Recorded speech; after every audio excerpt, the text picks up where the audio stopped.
मद्र देश के प्रतापी राजा अश्वपति संतान प्राप्ति के लिए वर्षों तक कठोर तपस्या कर रहे थे। देवी सावित्री उनकी भक्ति से प्रसन्न हुई और उन्हें तेजस्विनी कन्या का वरदान दिया। कुछ समय बाद महल में एक दिव्य कन्या ने जन्म लिया, जिसका नाम रखा गया सावित्री। राजकुमारी सावित्री अत्यंत सुंदर, बुद्धिमान और तेजस्विनी थीं। जब राजकुमारी सावित्री विवाह योग्य हुई, तब राजा अश्वपति ने स्नेहपूर्वक कहा, पुत्री, अब तुम स्वयं अपने लिए योग्य वर का चयन करो। पिता की आज्ञा पाकर राजकुमारी सावित्री योग्य वर की खोज में वन की ओर निकल पड़ी। उन्हें क्या पता था कि वहीं उनकी भेंट सत्यवान से होने वाली है। वन में सावित्री की दृष्टि एक तेजस्वी युवक सत्यवान पर पड़ी और उन्होंने मन ही मन उन्हें अपना पति मान लिया। महर्षि नारद ने बताया कि सत्यवान गुणवान है, लेकिन उनकी आयु बहुत अल्प है। आर्य कन्या केवल एक बार ही पति का वरण करती है। सभी बाधाओं के बावजूद सावित्री और सत्यवान का विवाह वैदिक मंत्रों और पवित्र अग्नि के साक्षी में संपन्न हुआ। उस दिन से सावित्री ने सत्यवान को अपना सर्वस्व मान लिया। एक विवाह के बाद सावित्री ने राजमहल का सुख त्याग कर वन में अपने सास ससुर की तन मन से सेवा की।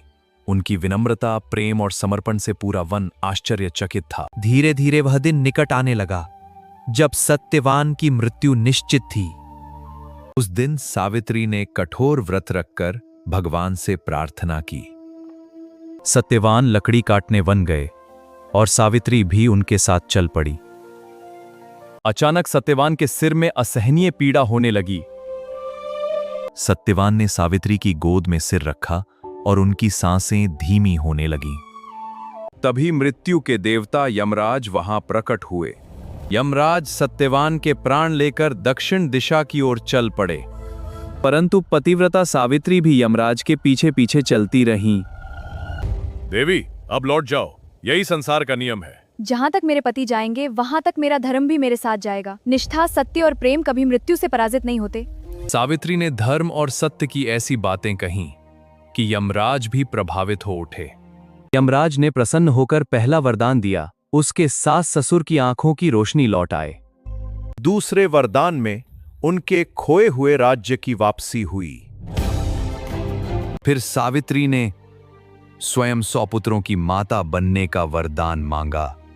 यमराज समझ गए कि बिना सत्यवान के यह संभव नहीं। यमराज ने सावित्री की पतिव्रता शक्ति से प्रसन्न होकर सत्यवान को पुनः जीवन दान दे दिया। कुछ ही क्षणों बाद सत्यवान ने आंखें खोली और सावित्री की तपस्या सफल हुई। तभी से बड़मावस और वट वृक्ष पूजा की पवित्र परंपरा आरंभ हुई।